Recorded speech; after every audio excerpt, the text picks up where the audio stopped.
আসসালামু আলাইকুম। আমন্ত্রণ জানাচ্ছি আমার কথা শুনবার জন্য।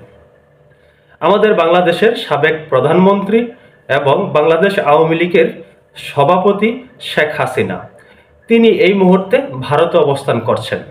5ই আগস্টের প্রেক্ষাপটে তিনি ভারতে আশ্রয় গ্রহণ করেছেন। এই মুহূর্তে তিনি ভারতেই আছেন। কিন্তু শেখ হাসিনা বাংলাদেশে কবে প্রত্যাবর্তন করবেন, কবে তিনি ফিরে আসবেন, এই নিয়ে নতুন করে আবার জল্পনা কল্পনা শুরু হয়েছে।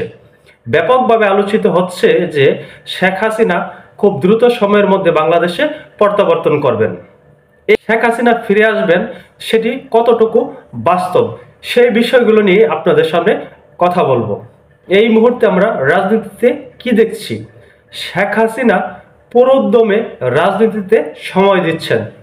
দেশে এবং দেশের বাইরে নেতাকর্মীদের সাথে মত বিনিময় করছেন, ভার্চুয়ালি বিভিন্ন সমাবেশে যোগদান করছেন। এতে প্রমাণিত হয় যে শেখ হাসিনা ধীরে ধীরে রাজনীতিতে সক্রিয় হচ্ছেন। আর সক্রিয় কেনই বা হবেন না? তিনি তো এখনো আওয়ামী লীগের সভাপতি।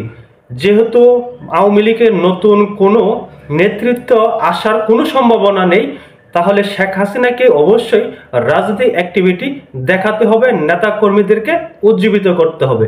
সেই কাজটি তিনি করে যাচ্ছেন। আমরা দেখেছি তিনি লন্ডনে একটি সমাবেশে ভার্চুয়ালি কথা বলেছেন, মত বিনিময় করেছেন, দীর্ঘ সময় তার মতামত তুলে ধরেছেন এবং বাংলাদেশে কোন ধরনের প্রেক্ষাপট সৃষ্টি হয়েছিল সেই বিষয়গুলো তিনি নেতাকর্মীদের সামনে খোলাসা করেছেন। এদিকে যদি আমরা লক্ষ্য করি তাহলে ভারতের অবস্থান কি?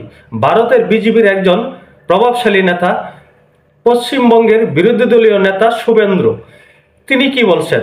এখনও শেখ হাসিনা বাংলাদেশের বৈধ প্রধানমন্ত্রী, আর ডক্টর ইউনূস অবৈধভাবে ক্ষমতা দখল করেছে। শেখ হাসিনা বাংলাদেশের শাহজালাল আন্তর্জাতিক বিমানবন্দরে প্রধানমন্ত্রীর রূপে প্রত্যাবর্তন করবেন এবং শেখ হাসিনাকে সংবর্ধনা জানিয়ে তাকে সাদরে গ্রহণ করতে হবে।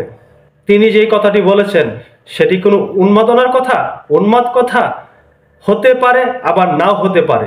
যেহেতু শেখ হাসিনা এবং বাংলাদেশের বর্তমান পরিস্থিতি এটি একটি আন্তর্জাতিক ইস্যু। এই আন্তর্জাতিক ইস্যু নিয়ে এভাবে হেলায় ফেলায় কথা হয়তো তিনি বলেননি, হয়তো কোনো গ্রিন সিগন্যাল পেয়েছেন বা কোনো কৌশল তারা অবলম্বন করেছেন, যার পরিপ্রেক্ষিতে এমনটি বলছেন। আমরা যদি সরাসরি ভারত সরকারের অবস্থান দেখি তাহলে কি দেখতে পাই? বাংলাদেশের অন্তর্বর্তী সরকার এই মুহূর্তে শেখ হাসিনার বক্তব্য প্রচারে নিষেধাজ্ঞা দিয়েছেন এবং ভারতের স্বরাষ্ট্র সচিবকে বাংলাদেশের পক্ষ থেকে বলা হয়েছে যে শেখ হাসিনা ভারতে বসে যেন এই ধরনের বক্তব্য না দেন এবং বাংলাদেশের বিষয়ে যেন তিনি কোনো কথা না বললেন। কিন্তু পরের দিনই আমরা দেখলাম শেখ হাসিনা ভারতে বসে লন্ডনে ভার্চুয়ালি নেতাকর্মীদের সাথে মত বিনিময় করেছেন। তাতে কি প্রমাণিত হয় না অন্তর্বর্তী সরকারের এইসব দাবি এবং অন্তর্বর্তী সরকারের এইসব হুঙ্কার ভারত গ্রহণ করছে না, ভারত কর্ণপাত করছে না, ভারত তাদের নিজস্ব চিন্তা ভাবনায় এগোচ্ছে বলে আমার ধারণা। তারপর রয়েছে আমেরিকা। এই আমেরিকার কারণেই অনেকে বলে থাকেন যে শেখ হাসিনার পতন ঘটেছে। এখন সেই আমেরিকায় এখন শেখ হাসিনার জন্য উর্বর ভূমি হয়ে উঠেছে। কারণ ডোনাল্ড ট্রাম্প প্রেসিডেন্ট নির্বাচিত হওয়ার পর থেকেই শেখ হাসিনার কপাল খুলে গেছে বলে রাজনীতি বিশেষজ্ঞরা মনে করছেন। এবং ডোনাল্ড ট্রাম্প বাংলাদেশের সাম্প্রতিক সময় নিয়ে যে টুইট বার্তা করেছিলেন তাতে অন্তর্বর্তী সরকার ব্যাপক চাপে পড়েছিল এবং সেই চাপে এখনো আছে। এই মুহূর্তে অন্তর্বর্তী সরকারের জন্য একটি আতঙ্কের নাম ডোনাল্ড ট্রাম্প। এই ডোনাল্ড ট্রাম্প জানুয়ারি মাসে হোয়াইট হাউসে প্রবেশ করবেন। এই হোয়াইট হাউসে প্রবেশ করার পর রাজনীতি বিশেষজ্ঞরা বলছেন পৃথিবীর রাজনৈতিক প্রেক্ষাপটে বেশ পরিবর্তন ঘটবে। সেই পরিবর্তনের ছোঁয়া বাংলাদেশের রাজনীতিতেও লাগতে পারে এবং শেখ হাসিনা সেই সুযোগটাকেই কাজে লাগিয়ে বাংলাদেশে প্রধানমন্ত্রীর রূপে ফিরে আসবেন। তবে কিভাবে ফিরে আসবেন, কি আসবেন না, সেটি সময় বলে দিবে। কিন্তু বর্তমান প্রেক্ষাপটে দেখা যাচ্ছে যে শেখ হাসিনা এই মুহূর্তে ড্রাইভিং সিটে অবস্থান করছেন। ব্যাপক অস্থিরতা রয়েছে রাজনৈতিক মাঠে।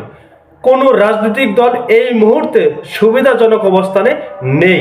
তাদের ভিতর একটি উৎকণ্ঠা আমরা লক্ষ্য করছি। যারা প্রথম সারির রাজনৈতিক দল, তাদের ভিতরেও কেমন জানি একটি চিন্তিত মনোভাব প্রকাশিত হচ্ছে। দেখা যাক বাংলাদেশের রাজনীতি আগামীতে কোথায় গিয়ে পৌঁছায়। সকলে ভালো থাকবেন। আল্লাহ হাফেজ।